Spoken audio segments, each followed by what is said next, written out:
Hello बच्चों, कैसे हैं आप? आशा है कि आपने पहले 3 अध्याय अच्छे से कर लिए होंगे, क्योंकि आज हम करने जा रहे हैं कक्षा 7वीं का चौथा अध्याय, जो कि है सरल समीकरण।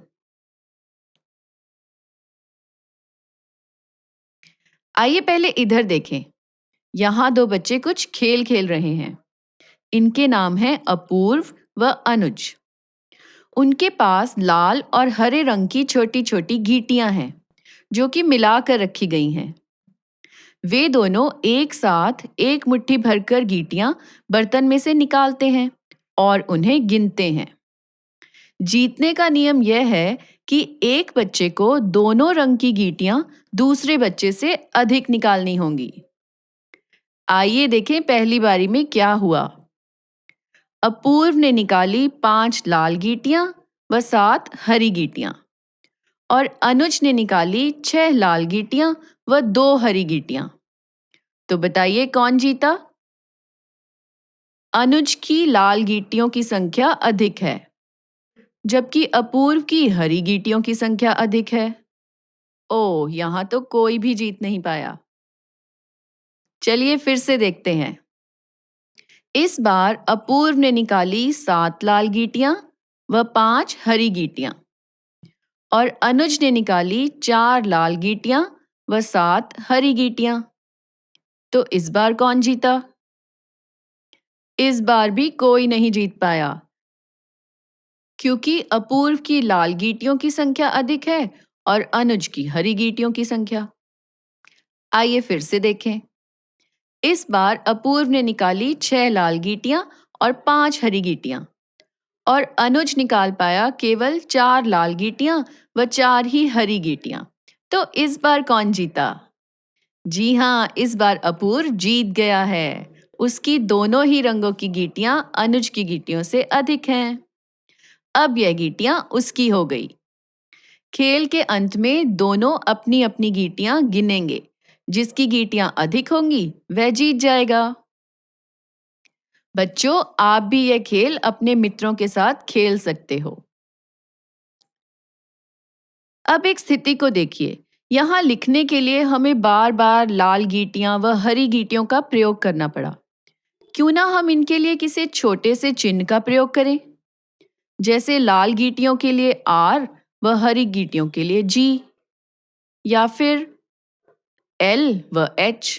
तो हम लिख पाएंगे 5L जमा 7H। या फिर यहाँ हम X और Y का प्रयोग भी कर सकते हैं, 5X जमा 7Y। और अगली बार 7X जमा 5Y। X का प्रयोग और किन किन चीजों के लिए किया जा सकता है?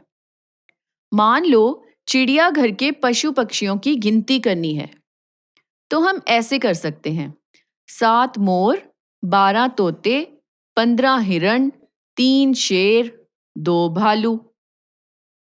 यदि इनके नामों को लिखने की बजाय हम किसी चिन्ह का प्रयोग करें, तो कितने चिन्ह प्रयोग करने होंगे?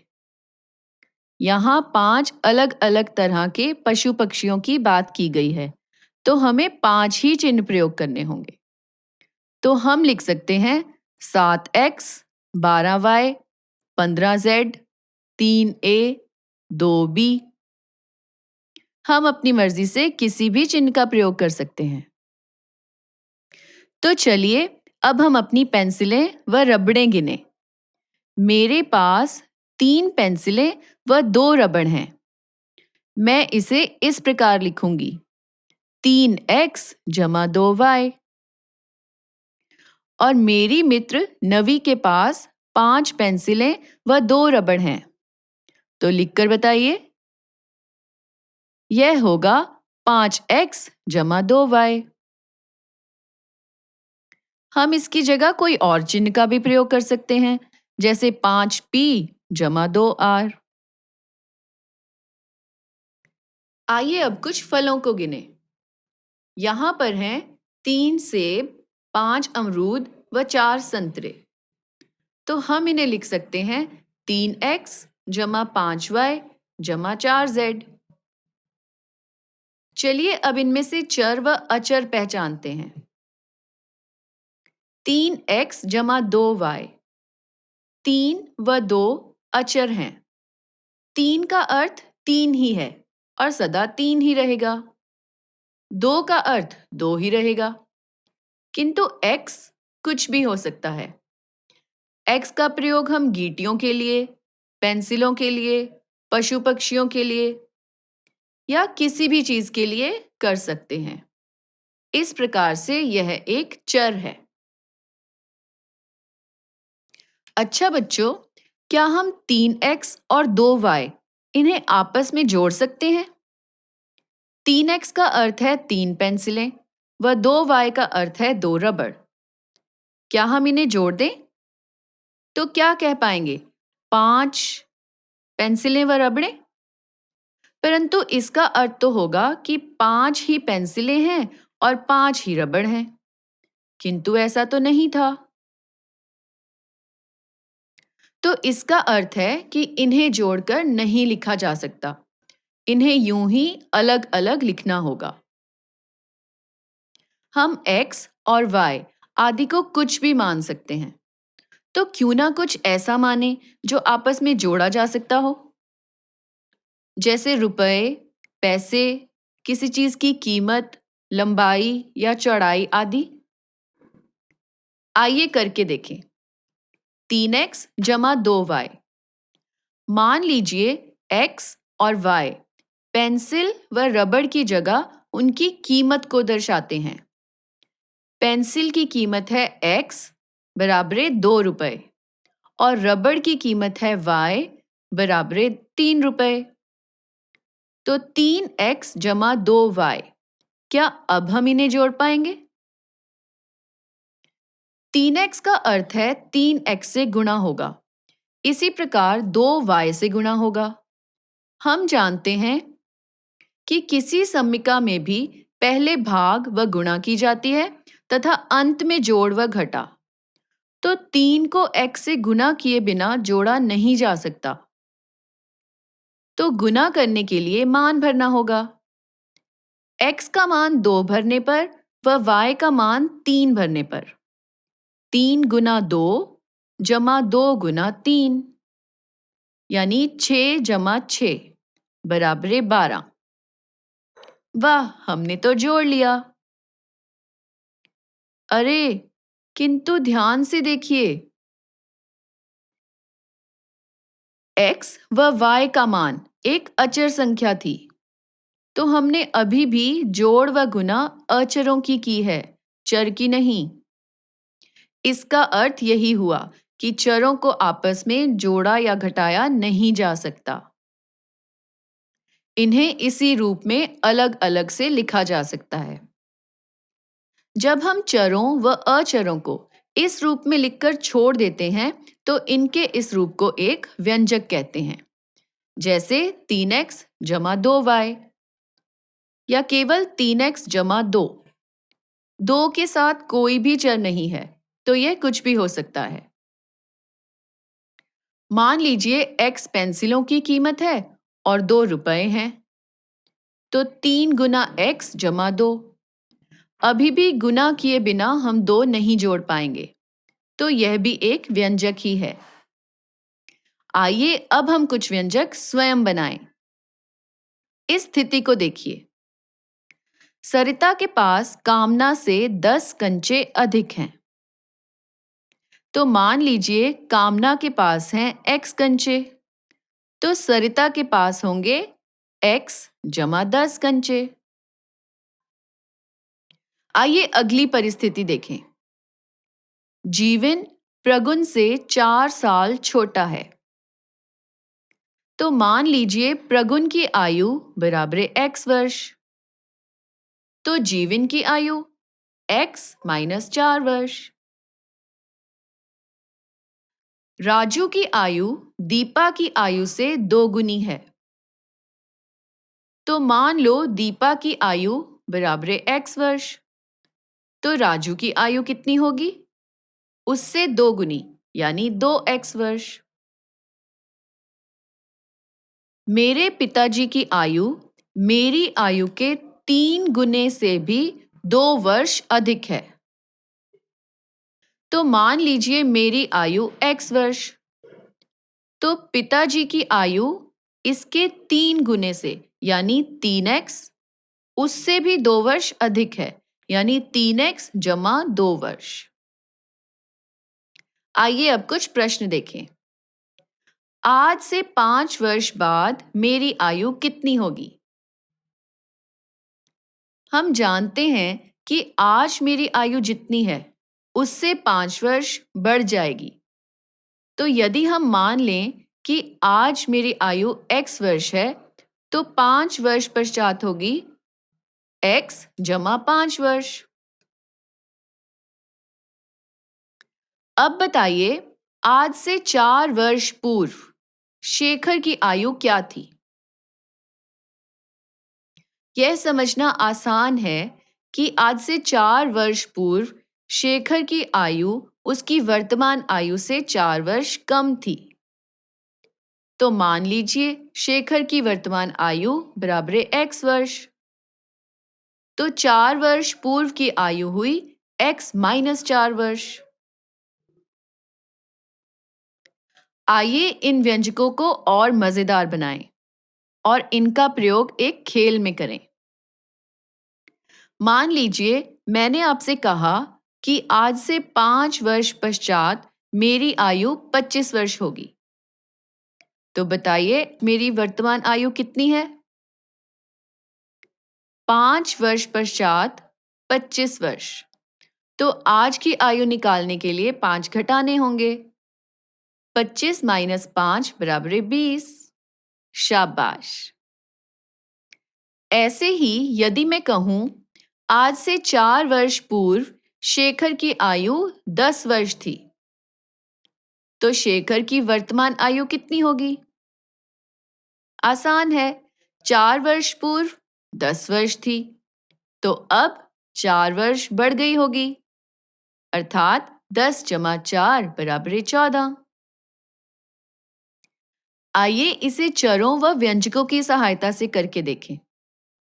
पहले उदाहरण में हमने मेरी आयु का व्यंजक इस प्रकार बनाया था, x जमा 5।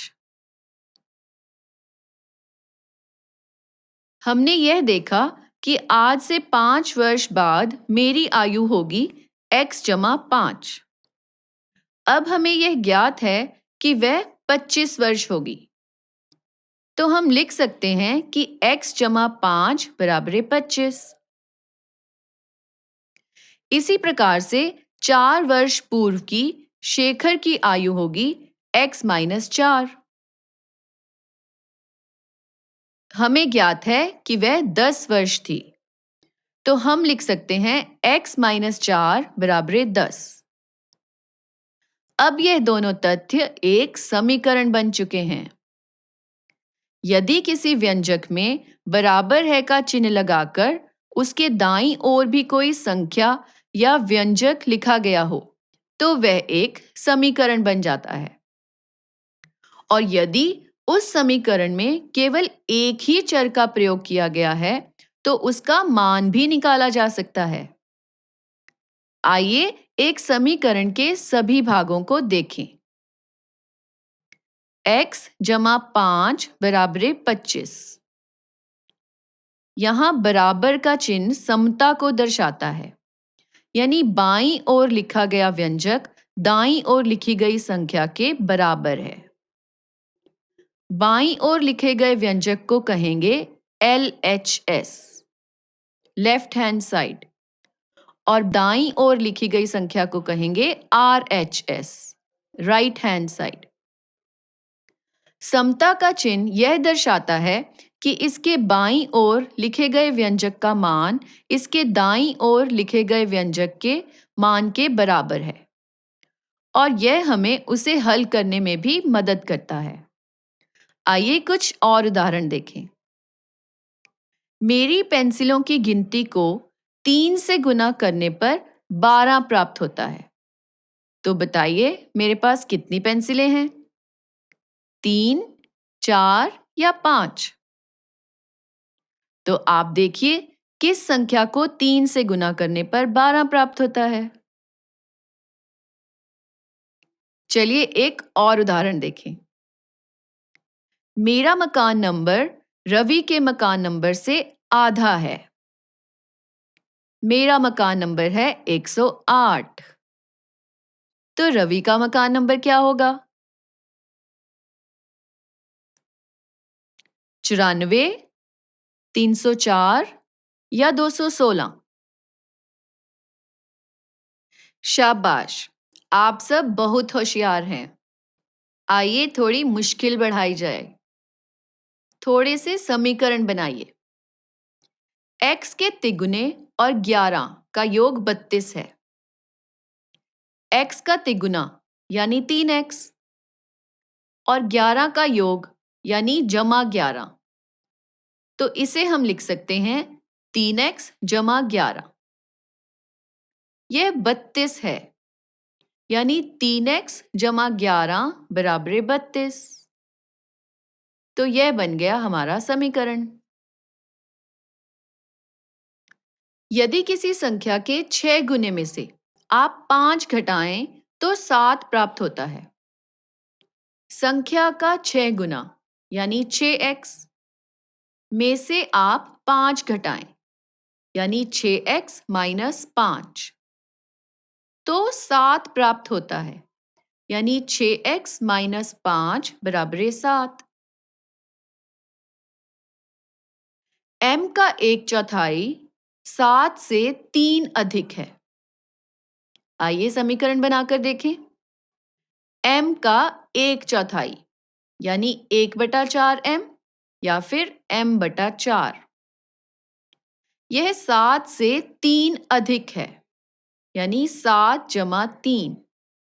तो m/4 बराबर 7 जमा 3 या फिर हम लिख सकते हैं कि m/4 बराबर 10।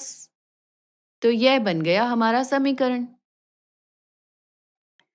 किसी संख्या के 1/3 में 5 जोड़ने पर 8 प्राप्त होता है। आइए लिखकर देखें। संख्या के 1/3 में यानी x गुना 1/3, इसे हम लिख सकते हैं x/3।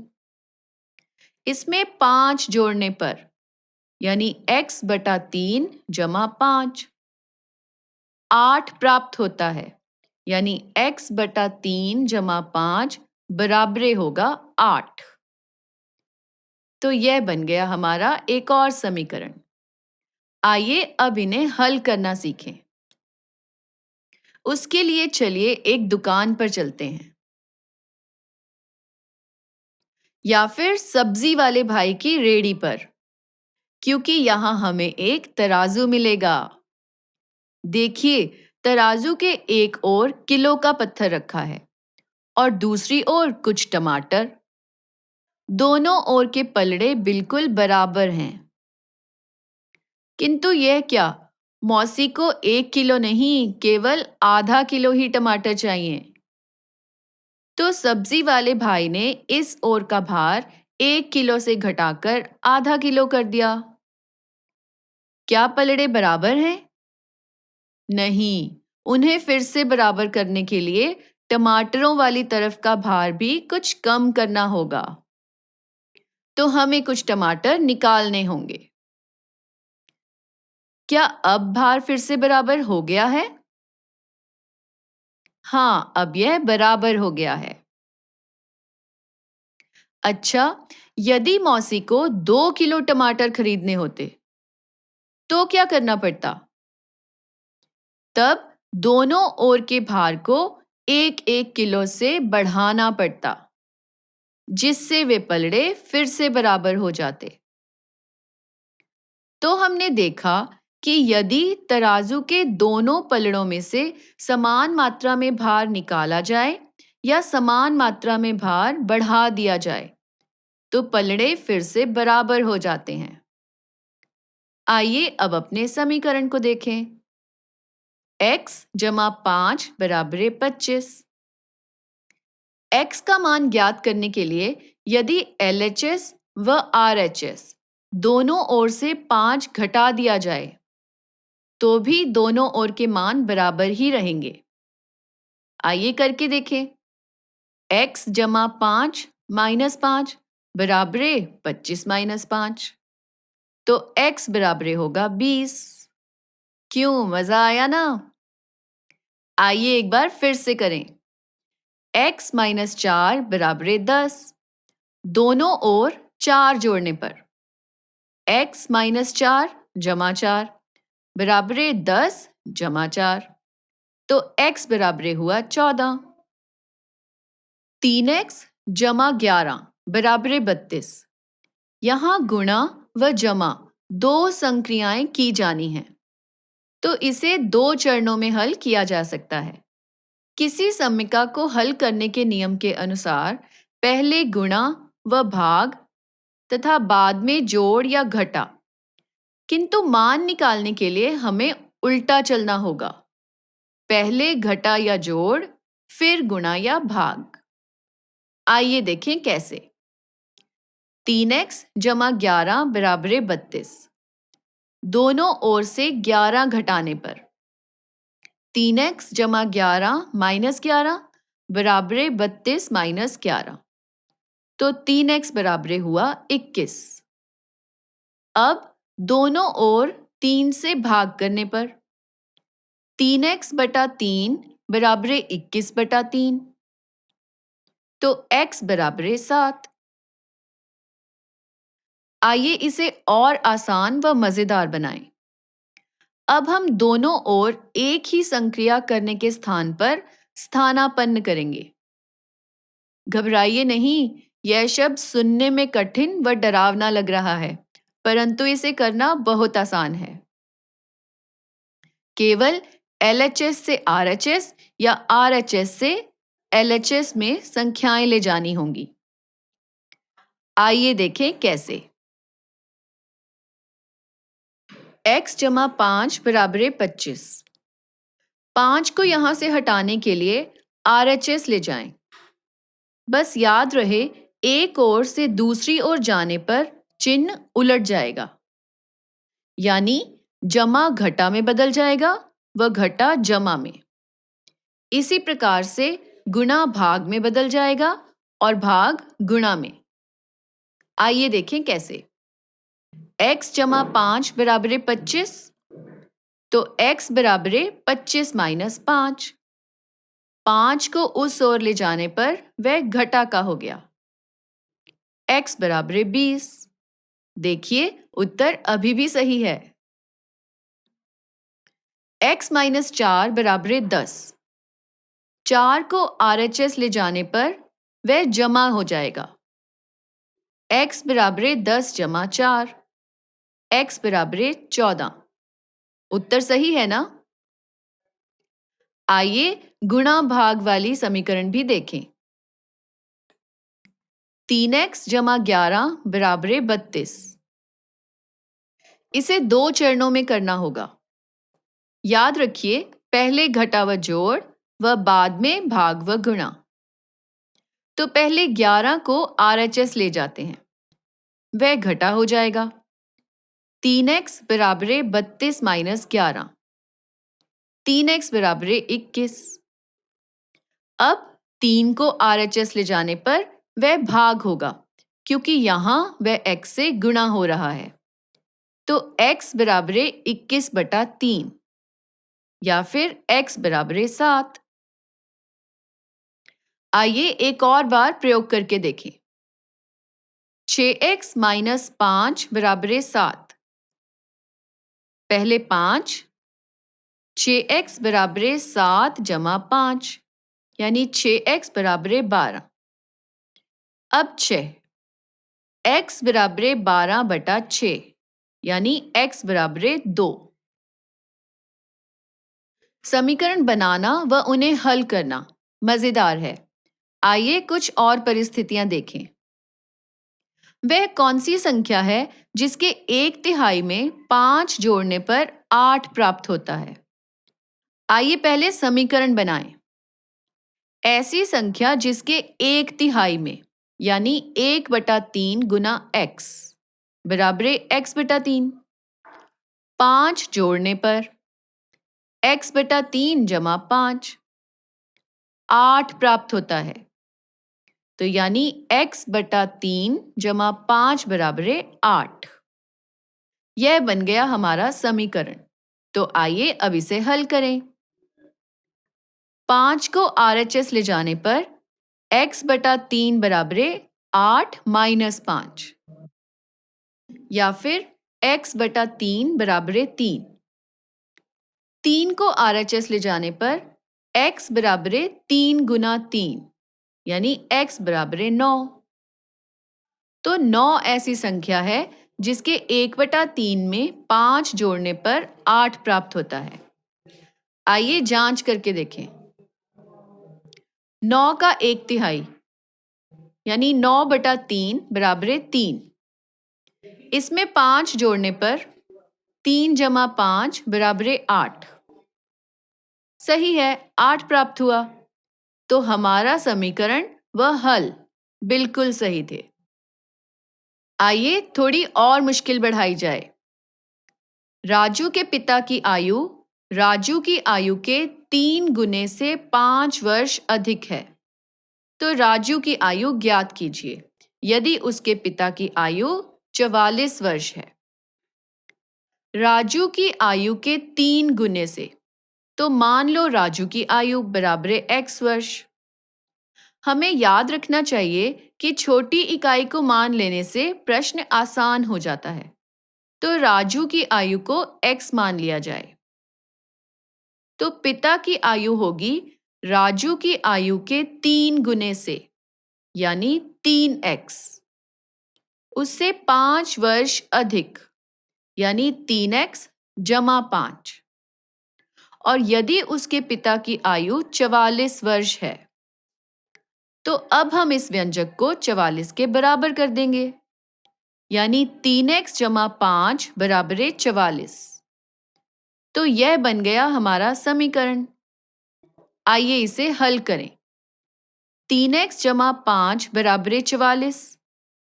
5 को RHS ले जाने पर 3x बराबर है 44 माइनस 5, यानी 3x बराबर है 39। 3 को RHS ले जाने पर x बराबर है 39/3, यानी x बराबर है 13 वर्ष। राजू की आयु होगी 13 वर्ष। आइए जांच करके देखें कि क्या सचमुच ऐसा करने पर 44 प्राप्त होता है। 3 गुना 13 जमा 5 बराबर है 44। 39 जमा 5 बराबर है 44। 44 बराबर है 44। हमारा उत्तर सही है। तो आइए बच्चों, अब हम देखते हैं कि हमने आज क्या क्या चर्चा की। एक समीकरण एक चर पर ऐसा प्रतिबंध होता है जिसमें दोनों पक्षों में व्यंजकों का मान बराबर होना चाहिए। चर का वह मान जिसके लिए समीकरण संतुष्ट होता है समीकरण का हल कहलाता है। किसी समीकरण के बाएं और दाएं पक्षों को परस्पर बदलने पर समीकरण नहीं बदलता। एक संतुलित समीकरण की स्थिति में यदि हम दोनों पक्षों में एक ही संख्या जोड़ें, या दोनों पक्षों में से एक ही संख्या घटाएं, या दोनों पक्षों को एक ही संख्या से गुणा करें, या दोनों पक्षों को एक ही संख्या से भाग दें, तो संतुलन में कोई परिवर्तन नहीं होता है, अर्थात LHS और RHS के मान समान ही रहते हैं। उपरोक्त गुणों द्वारा समीकरण को चरणबद्ध विधि से हल किया जा सकता है।